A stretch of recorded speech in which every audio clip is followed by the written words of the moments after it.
জয়গুরু। পরম প্রেমময় শ্রী ঠাকুর অনুকূলচন্দ্র দীক্ষা গ্রহণের পর তিনি যেভাবে নাম করতেন সে সম্পর্কে বলছেন, তখন দুনিয়ায় দেখি সবই চেতন অচেতন, কোথাও কিছু নেই। সবারই সঙ্গে তাই আদান প্রদান চলে, ভাব বিনিময় চলে। আমার মাঝে মাঝে মনে হয় সবই যেন মানুষ, গরু মানুষ, গাছ মানুষ, ঘাস মানুষ, সূর্য মানুষ, এমন কত কি। কখনো আবার দেখি সবাই যেন আমি, গাছ আমি, পোকা আমি, রাম আমি, শ্যাম আমি। এক আমি এত হয়ে আছি, আমি আমার সঙ্গে এত কাণ্ড করছি, এ বড় বিচিত্র ব্যাপার। তাই কেউ যখন কারো ক্ষতি করতে চায় আমার বড় হাসি পায়। ভাবি, পরমপিতা তোমার কি খেলা! মানুষ নিজেরই ক্ষতি করতে চায় নিজে, কারো ক্ষতি করা যে নিজেরই ক্ষতি করা, এইটুকুই বোঝে না। আগে যখন ভাববাণী বের হতো তখন একেবারে কথাই শুনতে পেতাম। প্রথম হলো কাঠের ঘরের দোতলায়, দোতলার বারান্দার এক কোণে ছালা দিয়ে ঘেরা ছিল। প্রথম ভীষণ আলো হলো, বসে থাকা মানুষ লাফিয়ে উঠলাম। বাড়ির সকলে ভাবল বাড়িতে বুঝি চোর এসেছে। তখন থেকে শুরু। প্রথম যখন সমাধি হতো তখনও ভজন পাই নাই। আগে মাঝে মাঝে স্কুলে যেতে রাস্তায় হতো, সকলে ভাবতো স্কুলে যাওয়ার ভয় বুঝি এরকম করছি। তখন ভীষণ নাম করতাম। মনে একটা ভাব হতো যে নৌকা যেন ভাটিয়ে চলেছে। আমি প্রাণপণে দাঁড় টেনে উজান বেয়ে যেতাম। নাম করতে আমি কাট মেরে যেতাম, ভাইটালি কোয়েঞ্চড হয়ে যেত, স্যাটার্ড হয়ে যাবার মতো অবস্থা হতো। স্ফূর্তির ঠেলায় মনে হতো গেলাম বুঝি, মনে হতো বোধহয় নার্ভসগুলো ফেটে যাবে। বাইরের স্ফূর্তির সঙ্গে সে স্ফূর্তির কোনো তুলনা হয় না। একদিন রাত্রে স্বপ্নে হুজুর মহারাজের কাছ থেকে ভজন পেলাম।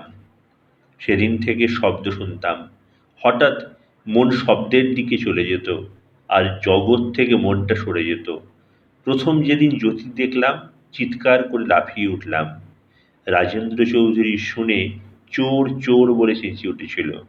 একদিন বসে নাম করছি, স্ত্রীলোকের কান্না শুনতে পেলাম। সেদিকে যেতেই আরো দূরে সরে গেল। এমনই, যতই সে কান্না ফলো করে সেদিকে যাচ্ছি ততই সরে যেতে লাগলো। শেষে বুঝলাম এ কান্না মানুষের কান্না নয়। নাম করতে করতে সে এক সময়ে গেছে। চারিদিকে সব তোলপাড় হয়ে উঠত, আলো দেখতাম, শরীরটা ফাটো ফাটো হতো। নাম করতে করতে নাকের সোজা চলে যেতাম। একদিন কাঁটা গাছের ভেতর ঢুকে গেলাম, কাঁটা গায়ে লেগে চেতন হলাম। আমার এমনও হয়েছে হাঁটতে হাঁটতে যাচ্ছি, নাম চলছে, কোথাও দাঁড়িয়ে গেছি, আবার কাজকর্মের মধ্যেই কোনো কোনো দিন মনে হয়েছে যেন সব মুছে গেছে। কোনো কোনো দিন হয়তো নাম করে চলতে চলতে পটল খেতে বা বেদবনে ঢুকে গেছি, কোনো খেয়াল থাকতো না, চলছি তো চলছি। পথঘাট না দেখে সিধে হাঁটতাম, কেউ বলে দিলে চেতনা আসতো। 6 মাস তো দিনরাত ঘুমাইনি। তারপর প্রথম যখন ঘুমোতে যাই তখন তো চোখ বুজলে এক জগৎ, আর চোখ মেলে এই জগৎ। আর তখন কেমন ক্ষিপ্রভাবে চলতাম, কাজকর্ম করতাম। 22 মিনিটে খোকসা থেকে 3 মাইল পথ চলে গেলাম। এত জোরে হাঁটতাম মনে হতো হঠাৎ বুঝি ধম করে পড়ে যাব। ধান ক্ষেতের মধ্য দিয়ে যখন হাঁটতাম মনে হতো ধান গাছগুলো যেন আমার সামনে দিয়ে দৌড়াচ্ছে। ইচ্ছা হলো হয়তো রাত দুপুরে নাম করতে লাগলাম। আর খুব ক্ষিপ্রতার সঙ্গে কাজ করবার একটা ঝোঁক ছিল। অ্যাক্টিভিটি খুব বেড়ে গিয়েছিল, কাজ খুব ভালো লাগতো। আগে তখন কি দিনই গিয়েছে, কি হবে তা জানি না, কিন্তু একটা দুরাগ্রহ আগ্রহ নিয়ে নাম ধ্যান ভজন করেই চলেছি। সাধন ভজন অনুভূতির যেসব অবস্থা গিয়েছে এখনো তা স্মরণ করতে বুকের মধ্যে কেমন করে। ডাক্তারি করতাম, রোগী দেখতে যাচ্ছি, পথে চলেছি, নাম ধ্যান সহ দর্শন শ্রবণের অনুভূতি হতে হতে যাচ্ছি। কোথায় রাস্তা, কোথায় জল, কিছুই বোধ নাই। কিন্তু পরমপিতার এমন দয়া, যেন হাত ধরে রোগীর বাড়ি নিয়ে যান। কোথাও বাধা পাইনি, বা পড়ে গিয়ে ব্যথা পাইনি। রোগীর বুকে স্টেথোস্কোপ লাগিয়ে শুনছি, হার্ট ও লাংসের সাউন্ড পাই না, পাই যেন নাম হচ্ছে। শুনছি তো কতক্ষণ তাই শুনছি, হাত দেখছি নামের বিট দিচ্ছে এইরূপ। মুমূর্ষু রোগীর বাড়ি গিয়ে যেই তার হাতখানা ধরেছি, অমনি সে ধরফর করে উঠে বসেছে। বোধহয় নামের স্পন্দনে ভাইটাল কারেন্ট ইম্পার্টেড হয়ে অমনতর হয়।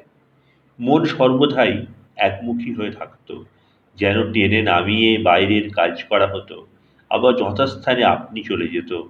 রোগী রেখে এসে বসেছি, ঔষধ দেবার কথা ভুলে গিয়েছে। একজন বললে, বাবু ওষুধ। অমনি মনে হলো, তাই তো, ওষুধ দিতে হবে।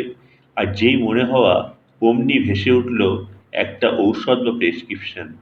তা ভেবেচিন্তে ঠিক করতে হতো না, যেন আপনি ভেসে উঠত। বোধহয় মানুষের মস্তিষ্কে অভ্যাসের ঝোঁকি অমনতর করে থাকে। বোধহয় রোগের লক্ষণগুলি আমার অভ্যস্ত প্র্যাকটিসের ঝোঁককে অমনতর গ্লিম্পস এর ভিতর দিয়ে অমন করে তুলত। এইভাবে যেই ওষুধ দেওয়া তক্ষণি রোগ সারা, এইরূপ হতো।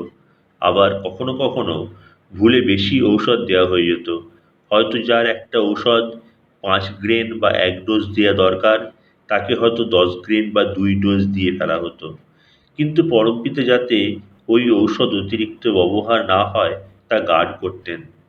এমন ঘটতো যে সেই অতিরিক্তটা খাওয়া হতো না, হয় ছেলেটা ফেলে দিলে, না হয় পড়ে গেল, বা আর কিছু হলো। যেটুকু দরকার সেইটুকুই রোগীর খাওয়া হতো। পরমপিতার এইরূপ দয়ায় মোহিত হয়ে যেতাম।